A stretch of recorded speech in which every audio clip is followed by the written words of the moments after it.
everybody, welcome back to the channel. So we are nearing the very end of the drag race season, which means it's time to quit messing around with the C10 and get out of the 13s and get into the 12s. So our goal for today is that we're going to be throwing in a nitrous bottle heater, which will kind of go back here, and that's going to help us get the right bottle pressure we need.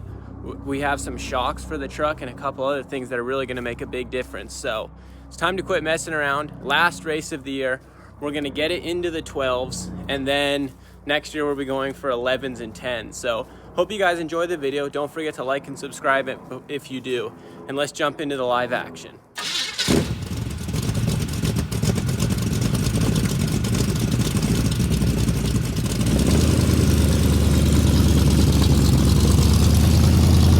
Anytime you rewire stuff, you gotta test your two-step. So let's go ahead and put her on the chip here and make sure that still works. Go ahead and fire her up first. Let's see here.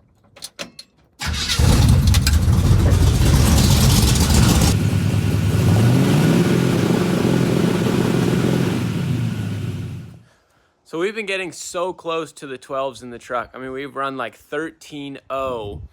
So it's time to get into the 12. So we've got, I noticed last time we were having some issue with bottle pressure. So we got a new blanket. So this is gonna hook up to the truck here. It's gonna heat up the bottle, and that way we're gonna have the right pressure we want on our pressure gauge, which is extremely important for nitrous. We've got some miscellaneous wiring to hook it up, bunch of stuff I don't understand.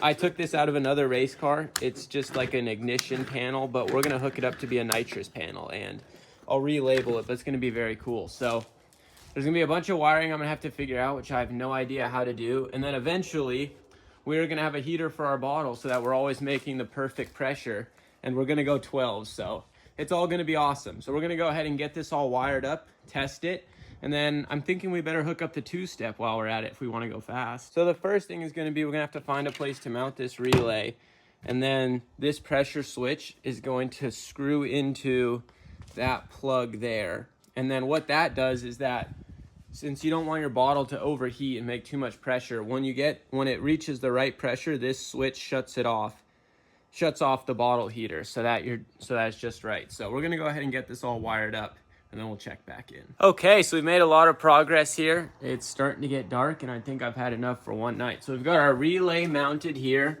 We ran some wire all across there. That is almost reached back to the bottle here that'll plug into our pressure switch. And then we've got our switch mounted on the dash here, and that'll flip on our bottle heater. So we're looking pretty good. So we're gonna push the old girl out of the shop so my dad doesn't get mad that I took up his parking spot, and we'll continue tomorrow.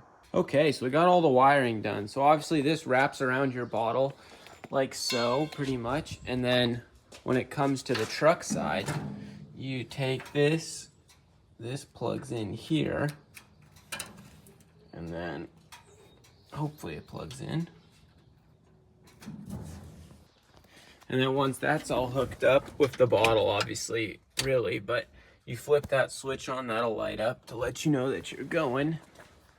And then almost immediately, oh yeah, you can feel it already, that starts to warm up. And then, wow, it starts heating up pretty quickly. And then once it reaches the right pressure, your gauge will indicate it, and your pressure switch will shut off, and that'll turn the heater off so that you don't overheat anything.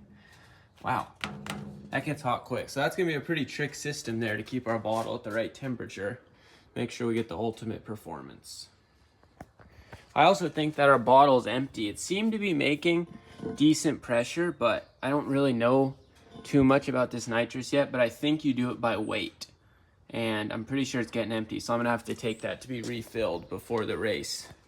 So that's that. But yeah, this is working really good. Whoa, that got hot quick. So the other thing that this thing really needs is some new shocks, because it has not been, you guys can see, it's very bouncy, and it has not been doing super well at hooking up at the drag strip. Now, a couple companies make shocks for this truck. I've been looking at some Calvert Racing ones. They're kind of expensive for what I'm doing, but I haven't really found any. So if you know of any good drag race shocks for this truck, leave a comment down below.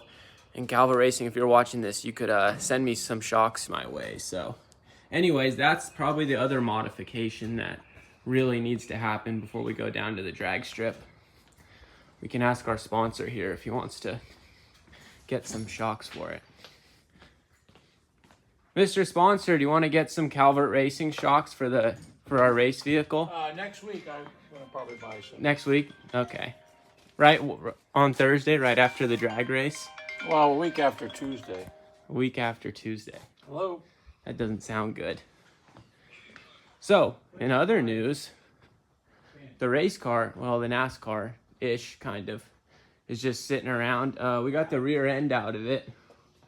We got it all torn apart over here.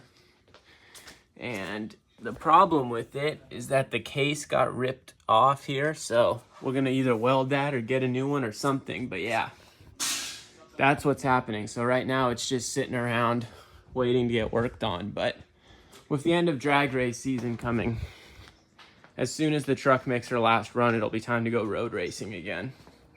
So I really hope we go 12s. That is like just mandatory. We need to go 12s. So if you guys haven't really watched any of the videos before, this just kind of has a mild 350 in it with 150 shot of nitrous. And I'm thinking it's time to upgrade the solid roller cam. So it used to have a supercharger on it, which was then in a fire. Here's what's left of it right over here. And I think the camshaft is not quite right for what I'm running for when I switched it to naturally aspirated. So I'm kind of thinking heads and a camshaft will make a huge difference. I'm figuring it makes like 450 horsepower maybe, but I think with some heads and a cam, it would make a huge difference. For heads, I was thinking Brodix makes some called a Dragon Slayer. They're a 225cc as cast. And I think those would be pretty good on it with either a comp or Schneider cam. It has a Schneider solid roller in, so one of those two. I don't know a ton about cam specs, but one of those two cams would be perfect. And I really, really, really want to get this truck either bottom 11s or like 1090s by the end of next year. That would be my goal. So hopefully that happens. But I think for now, besides maybe lashing the valves, we're all ready to go to the drag strip next week. We're all ready to go to the drag strip next week. So I hope you guys enjoyed the video. Don't forget to like and subscribe.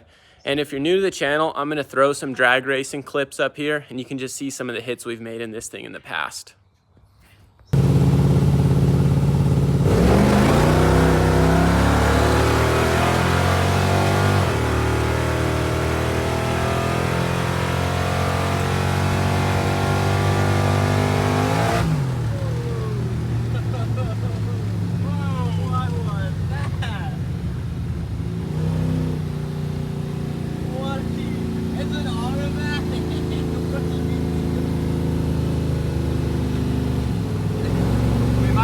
Missed third gear on that one. Woo!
slow are we?